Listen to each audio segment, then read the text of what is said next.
പെരുന്നാളിനും മറ്റും ചെറിയ കുഞ്ഞുമക്കളെയും കൂട്ടിയിട്ട് പള്ളിയിൽ വരുന്ന ചില രക്ഷിതാക്കളുണ്ട്.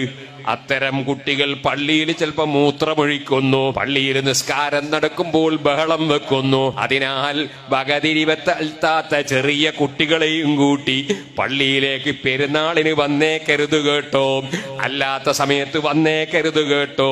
ഇത് പള്ളിയാണെന്ന് ബോധമില്ലാത്ത കുരുന്നു മക്കളെയും കൂട്ടി പള്ളിയിൽ വന്നിട്ട് പള്ളിയിൽ അവർ മൂത്രമൊഴിച്ചാ നീ കുറ്റക്കാരനാണ്, നിസ്കരിക്കുന്ന സമയത്ത് ബഹളം വെച്ചാ നീ കുറ്റക്കാരനാണ്.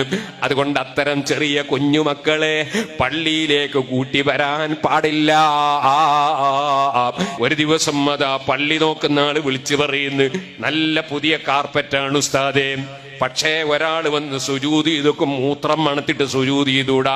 അവിടെയുള്ള CCTV പരിശോധിച്ച് നോക്കുമ്പോ ഒരു ചെറിയ കുട്ടി മൂത്രമൊഴിച്ചതാണ്. പക്ഷേ അത് കണ്ട ആളെന്താ ചെയ്തത്, കുട്ടിയെയും കൂട്ടി പോയതാണ്. എത്ര ആളെ നിസ്കാരമാണ് അയാൾ മുഖേന ബാത്തിലാക്കിയത്. പള്ളിയിലല്ലേ മൂത്രമൊഴിപ്പിച്ചത്. ഈ ചെറിയ പിഞ്ചു കുഞ്ഞിനെ പള്ളിയിൽ കൊണ്ടുവന്ന രക്ഷിതാവ് കുറ്റക്കാരനല്ലേ? അതുകൊണ്ട് മുസ്ലിമീങ്ങൾ ശ്രദ്ധിക്കണം, ചെറിയ വകതിരിവില്ലാത്ത തമ്മീസില്ലാത്ത മക്കളെയും കൂട്ടി പള്ളിയിലേക്ക് വന്നേക്കരുത് കേട്ടോ.